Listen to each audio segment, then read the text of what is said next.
Сайн байцгаана уу та бүхэндээ өнөөдрийн мэндийг хүргэе. Өнөөдрийнхөө бичлэгээр нэгэн зөвлөгөөг хүргэх гэж байна. За тэгэхээр өмнөх бичлэг дээрээ нэг бичлэг оруулсан да ямар бичлэг байсан бэ гэхээр хосыгоо яаж шинжих вэ? Та хоёрын хоорондын энерги ямар байгааг шинжих энгийн арга гэсэн ийм мэдээлэл байсан да.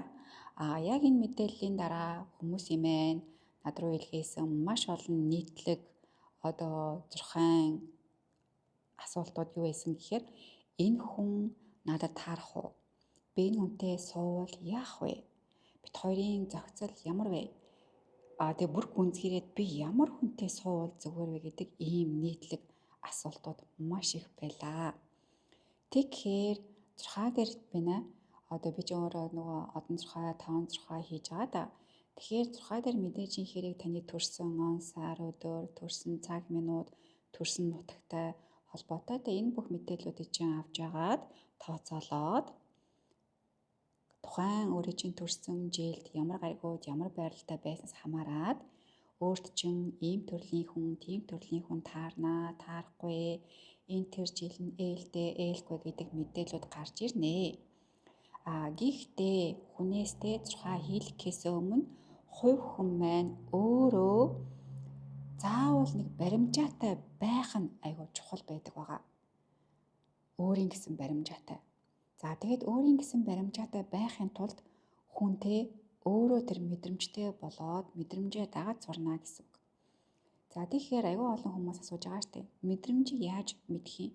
Энэ хүн мөн эсхийг би яаж мэдэх юм бэ гэдэг огт ингээ мэдрэмжээс 100% хол мэдээлэл байхгүй хүмүүс маш их байгаа болохоор ийм нэг анхан шатны зөвлөгөө буюу ийм дадал суулгах ийм хичээлийг өгөх гэж байна гэсэн үг. Тэгээд маш амархан шүү. Маш амархан. Ингэнэ цөмөрө эхний удаад нь нэгдүгээрт нь өглөө ингээ босон штэ. Өглөө босонгуудаа нэг сайхан гүнзгий амьсгал аваад амьсгалаа гаргана. Тэгэнгүүтээ нэг сайхан инээмсэглэнэ. Ингээд өөрийнхөө эхний энерги засаад эхэлнэ. Үүний дараагаас өөрөөсөө нэг зүйл асууж дадал болгох хэрэгтэй. Бүр зуршил болгох хэрэгтэй. Юу вэ гэхээр би яг одоо ямар өглөөний унд уумаар байна? Би яг өнөөдөр ямар өнгийн хувцас өмсмөр байна гэж асуултуудыг тавьж дотоодоо сонсож сурах хэрэгтэй. Энд чинь болохоор цаагаараа нэлээд утга учиртай асуултууд авахгүй юу? Заавал энэ асуулт биш байж болно те. Гэтэ энэ асуултууд хамгийн чухал нь. Яагаад вэ гэхээр өглөө ингээ босоод өглөөний цайгаа бодож байгаа штэ. Тэгэхээр хүмүүс маань ингэдэг. Хөрөгчөнд маань тийм идэх зүйлс байгаа учраас тэрийг ингээд идчихъя гэд боддог байхгүй юу? Тэр чинь тооцоолж штэ хөрөгчөнд юу байгаагаа санаж дурсаж гаргаж ирж байна тийм ээ. Эсвэл бүр нөгөө тэгвэр би хоолны дэглэм барьж байгаа юм чинь яг тийм л мэдэхгүй бол болохгүй. Эсвэл би ийм ууж байгаа юм чинь би яг тэгэх ёстой, махаа ол идэх ёстой ч гэдэг юм уу те. Эдгээр чинь ингээд яг бид нар байгаа зүйлсийг сэргээж гаргаж ирээд тооцоолж байгаа зүйл аахгүй юу? Гэхдээ бид нар чинь одоо мэдрэмжийг ашиглаж сурах гэж байгаа учраас ерөөсөө эдрийг оролцуулж болохгүй. Яг цэвэр мэдрэмжээ сонсно, өөрийгөө сонсно, хүлээн. Яах вэ гэхээр асуултаа тавилаа. Тэгээд жохон бодоод дотроос чинь яг сэтгэл чинь ямар мэдрэмжтэй байна? Би чинь юу идмээр энэ хоёрыг хүлээн. Тэгээд дотроос чинь нэг амттай юм идмээр эсвэл нэг жоо хэсэглээ юм идмээр ч гэдэг юм уу те. Би чинь юу нэхэж байгааг та мэдэрч эхэлдэг байхгүй юу? Тэгээд эхний удаад бүр юу ч мэдрэхгүй байж магадгүй. Гэхдээ ингээд өдөр алган хийгээд үзээрэй. Бүр яг хичээл сууж байгаа юм шиг өглөө бослоо. Сайхан амьсгал авч гаргалаа. Нэг сайхан инээмсэглээ. Тэгээд би ямар юм идмээрэн гэж өөрөөсөө асуугаад нэг жаахан хүлээгээд тэгээд галтгаа руугаа очиод хөрөгчөө онгоолгоод алийг идмээргүй байна гэд энийгээ ингээд бие мэдэрч хөдөлнөө. Эхний алхам. Дараа нь болохоор би сайн нөгөө хувцас ярьсан штэ. Зарим хүмүүс нь ингээд өөрийнхөө дураар хувцас өмсдөг. Эсвэл зарим нь ингээд яг ажлынхаа формыг өмсдөг тийм ээ. Хэрвээ ажлын формоо өмсдөг хүмүүс байх юм бол та нар арай өөрөөр энэ мэдрэмжийг хөгжүүлж болно. Яаж вэ гэхээр өдрийн цайндаа гарч байгаа да. Тэгэхээр өдрийн цайндаа гарч байгаа юм чинь өдрийн цайгаа хинтээ уух вэ? Ямар хүний хамт уух вэ гэдгийг мэдрэмжээ ажилуулж сонсож эхэлнэ өөрийгөө. Энэ бүсгүүтэйгээ нараатайгаа ууж уу эсвэл зулаатайгаа ууж уу яах вэ гэд. Тэгээд мэдрэмж чинь цаанаас чинь за энтэйгээ уучвал нэг айтайхан байдаг та. Эсвэл тэрнтэй уучвал нэг гардаг та гэдэг цаанаас чинь ингээд нэг өөрт чинь тий болсон явдлаар сануулах эсвэл нэг мэдрэмжийн таагүй орж ирэх гэд ингээд дадал зуршил болгоод эхлэх юм бол дараа нь өөртөө чинь учирсантэй одоо зурхаадар асуугаад байгаа энэ хүн яах вэ гэд асуугаад байгаа хүний өөрөө бараг ингээд мэдрэмжээрээ за энэ хүн ямар шүү байна, энэ хүнтэй те ирээдүйн 10 20 30 жил амьдрахад те миний сэтгэл санаа ямар байх нь уу, надад таалагдж гин үү, таалагдахгүй байна уу, би төвчгээр байна уу, төвчгээргүй байна уу, миний энерги те ямар байна, гоё байна уу, муухай байна уу гэд ингээл өөрөөсөө асуугаад энэ дадлыг бий болгоод суулгаад ах юм бол мэдрэмж чинь аягүй сайн ажиллаад зурхаачгүйгээр тэр залууга баримжаатайгаар мэддэг болчихноо. За тэгээд эннийхээ дараагаар тань асууж болж зурхаачаас те. За энэ залуу ямар байна аа? Энэ залууг би сонгож гинаа ч гэдэг юм уу. Гэтэ сонгож байгаа үедээ тоос бол зүгээр авахгүй зурхаагаа. Тэгэхгүй хоёрын хооронд зүгээр те нэг яах уу гэд асуух төдий хүнээ бол заавал зурхаагаар тооцоолуулж тэнд ингэж мөнгөө гардах бас дэмий болоо да. За тэгээд дараагийн бас нэг асуулт байсан шүү дээ. Айгу гүнзгий асуулт. Энэ жил ээлтэй болов, ээлгүй болов, аль жил ээлтэй вэ, ээлгүй вэ гэд. Тэгээд түрүүн хэлсэндээ би нөгөө зурхаагаар сайн одоо тий гаригуудын хоорондын аспектууд ээлтэй ээлгүүнээс ингэ гарч ирдэг болохоор энэ тэр жил нь ээлтэй ээлгүйгээ тооцоолж болдгоо гэд. Гэхдээ бас зурхаач дээр очихгүйгээр өөрөө бас нэг мэдрэмжийг хэрэглэж болно. Ямар мэдрэмжийг хэрэглэх вэ гэхээр бид нар чинь нөгөө нэг цагаан сар хийдэг хүмүүс байгаа штэ тийм ээ Монгол. Тэгээд цагаан сар болохоос өмнө одоо нарандаа золгохоос өмнө өөртөө ярилцсан, өөрөөсөө асууна. За тэгээд ингэж асууна. Хамгийн энгийн асуултуудыг асуу штэ. Хичээл ном минь яаж байгаа илээ? Ажил төрөл минь юу болж байгаа илээ? Хань жилтэй болоод хүнтэй суугаад те эсвэл хүнтэй танилцахдаа миний сав чинь бэлэн байгаа илүү? За тэгээд цаашлаад би анхны хайртайгаа уулзах гэж байгаа бол анхны хайраа хүлээж авах сэтгэл минь ариухан цагаахан гэмтэлгүй байгаа илүү? Эсвэл шархалцсан зүрхтэйгээ дараагийнхаа руу явах гэж бол би өмнөх шархалсан сэтгэл зүрхээ те эдгээсэн байгаа илүү? Хоёр дахь удаагийнхаа хайр одоо халамжийг хүртээхдээ би бэлэн болсон билүү гэд энэ бүгдийг өөрөөсөө асуугаад өөртөө ярилцсанаа. Тэгээ сэтгэл чинь хаашаа татах нь арай болоогүй энэ жаахан хүлээ гэх нь үү? Эсвэл үнэхээр чиний сэтгэл бүрэн бэлэн болсон байна гэх нь үү те? Ингээ өөртөө ярилцах хэрэгтэй. Тэгээд бас мэдрэмж чинь ингээд орж идэг өөртөө чинь хэлээ штэ. Яг гоё энэ жил бүр яг болох нэ ч гэдэг юм уу те? За тэгээд ороод ирэх юм бол бас нэг алхам байгаа. Дараагийнх нь юу байх вэ гэхээр бас нэлээд чухал. Маш энгийн мөрчлөө, маш чухал, хамгийн чухал. Юу вэ гэхээр хүмүүс маань за би бэлэн болцсон байна те. Хань жилтэй болохдоо би бэлэн.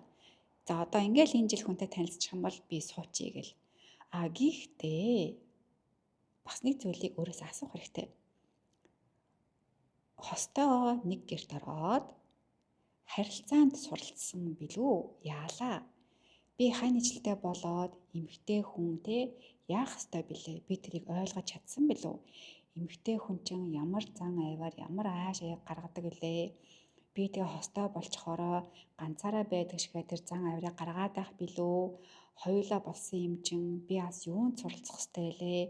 Би бас хосын харилцаанд сурах ёстой штэ гэд хосын харилцаанд сурах хэрэгтэй. За ингээд хосын харилцаа цааш явангууд бас нэлээд бас айгүй хүндэгддэг нэг асуудал орж ирдэг.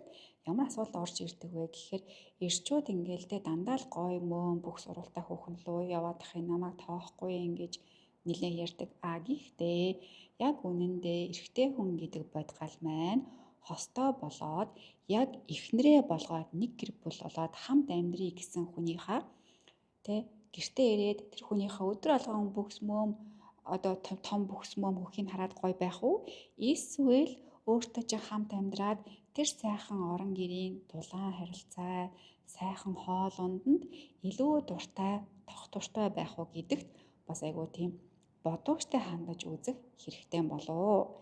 Яагаад вэ гэхээр зарим хүмүүс маань би те одоо ямар ч эрэгтэй хүнийг татхаар ийм гоё сайхан мөмтэй бүхтэй уралтай болцсон. Тэгээд ингээ болохгүй байна гэж тэгдэг. Тэгэхээр тэр хүн маань нөгөө нэг зүйл дээр ажиллах хэрэгтэй байгаа байхгүй юу? Юун дээр гэхээр эрэгтэй хүнийхээ сэтгэл зүй дээр ажиллах хэрэгтэй гэсэн үг. Эрчүүд маань ямар хүнд дуртай байна те? Ямар хүнтэй өдрийг өнгөрүүлэх дуртай байна уу? Эсвэл амьдралаа өнгөрүүлэх дуртай байна уу? Тэгэхээр би хүний хань болох гэж байгаа юм чинь би юунд суралцах хэрэгтэй юм болоо гэд энэ дээр жоохон дүгнэлт хийж яах бас юм хэрэгтэй байдаг байгаа. За тэгээд энэ зөвлөгөө болохоор бас те нэлээд олон нас аймс илээдсэн эгч нар аягүй сайн зөвлөдөг. Тэгэхээр бид нар бас эгч нарынхаа зөвлөгөөг сонсож явах хэрэгтэй. Тухайн эгч нар маань бас ингэ ярьдаг штэ. Хоол хийж сураарай, хань ижлээ ирэхэд хоолтой байгаарай гэл. Тэнгуужин бид нар чинь те эмэгтэй хүн гэдэг чинь бараг л хоол хийхин төлөө төрсөн юм уу гэж жоох ингэ уруу шаравдаг штэ. Гэтэ яг үнэндээ бол хоол хийж сурах хэрэгтэй. Хань ижилтэй сайхан хоол идүүлж сурах хэрэгтэй. Тэр хоолыг чинь та хоёр хоёулаа хамтдаа идэж байгаа тийм үү? Тэгэхээр ганцхан хандаа өгөөд байгаа хоол биш, та хоёр хамт идэж байгаа. Үр хүүхэдтэй бол та нар бүгдээрээ хамт идэж байгаа. Хийж байгаа тэр хоолыг аягүй сайхан сэтгэлээр гоё өрөөж хийж идэх юм бол танаа гэрийн уур амьсгал сайхан болно. Тэгэхгүй ядаргаатай юм л гэж бодоол хийх юм бол гэрийн уур амьсгал хэлж байгаа үгээр чинь эвдрээл гэмтэл харилцаа муудаал байна. Шалтгаан нь бидний амнаас юу гарна түүнийгээ л дуудана тийм үү? Тэгэхээр амнаасаа сайхан үг гаргаад айгүй зөв байх юм бол хамтын амьдралын уур амьсгал хүртэл сайхан байх болно. Тэгээд эдгээр зүйлсүүд чинь хоорондоо айгүй их уялдаа холбоотой учраас хэдийгээр ингээд гой ингээд бөхсмөө мурвал байхгүй ч гэсэн гой хоолоороо гой харилцаагаараа хань ижилтэйгээ гой сайхан амьдрах боломжтой. Хэрвээ ийм гой сайхан биетэй бол те бүр ингээд өшөө гой хоол хийгээд гой байх юм бол та хоёрын амьдрал илүү л гой сайхан болно тийм үү? Тэгэхээр ингээд цөмөрөө гой сайхан юмуд ингээд авцгаагаад ингээд сайхан амьдраад хань ижилтэйгээ те эвтэй нартай гой болцоогоод амьдарцгаах хэрэгтэй юм болоо да. За тэгээд ташрамд нь бас ингээд нэмж хэлэхэд хүмүүс ингэдэг штэ би нөхөртөөгөө хань ижилтэйгээ хаана танилцах вэ гэдээ бас ингээд тооцоололдог тийм ээ. Тэгээд мэдээж энэ тэнд ингээд энерги нь илүү их байна гэж тооцоолоор гарна. Гэхдээ энийг бас заавал зурхаалтар очихгүйгээр өөрөө бас нэг мэдрэмжээ бас сонсоод үзээрэй гэж бас зөвлөмөр байна. Яаж сонсох вэ гэхээр ингэн зөмөрөө маш ингийн бид нар чинь ингээд мэдээж ингээд орж гардаг те. За дэлгүүр нэг орчдог. За тэг киноныг үздэг ч юм уу эсвэл имлэг орчдог, шопинг хийждэг те. Тэгээд та ингээд анзаараад үзэх хэрэгтэй. Таныг аль газар явхад чинь айгүй гоё тийм таата мэдрэмж өгж гин. Ирчүүд чинь хаана илүү хөөрлөж харж гин, энерги таталцж гин, хаана ямар газар өөрөөс чинь гарч гин, таагүй мэдрэмж өгж гин те. Ингээд тэр газруудыг бас ингээд мэдрэмжээрээ мэдэрч сурвал айгүй дэмтэй байгаа. Яагаад үг гэхээр би түр хэлсэн штэ хүнийг өөрийнх нь мэдрэмж ерөөсөө хуурахгүй гэд. Тэгэхээр цөмөр ингээд мэдрэмжээ ажилуулах юм бол зурхаачаас асуухаас өмнө өөрөө баримжаатай болчих ийм гоё арга замууд байдаг байгаа шүү. За тэгээд би энэ бичлэгүүдээ зөвхөн бүсгүйчүүдэд зориулж хийсэн болохоор бас авахын аваад гээгээд хандаарай. Ирчүүдийнхаа талаар за эрэгтэй хүмүүс нь явбал илүү зөв арах. Гэхдээ зурхаа дээр болохоор зарим ирчүүд маань ингэдэг байгаа. Айгуу тийм сонин эмэгтэй хүнд бас дурлж чаддаг ирчүүд нь. Гэхдээ нийтлэгээрээ болохоор мэдээж гэрийн дулаан уур амьсгалд бүгдээрээ дуртай. Үүн дээрээс нэмээд зарим нэг хүмүүс нь эмэгтэйгээ одоо тийм айгуу гоё ажилсаг байхад маш ихээр өдөөгддөг. Эсвэл эмэгтэйгээ айгүй тийм өрөвч сэтгэлтэй байхад нь бас их маш их дууралдаг. Бас ийм олон төрлийн ирчүүд байдаг болохоор цөмөрөө нийтлэгээр нь ирчүүдийгээ бас ингээд мэдчихвэл зүгээрээ гэж бодлоо. За ингээд энэ хүү бичлэг маань энэ хүрээд өндөрлөө. Тэгээд дараагийн бичлэгээр уулзцай. Баярлалаа. Баяртай.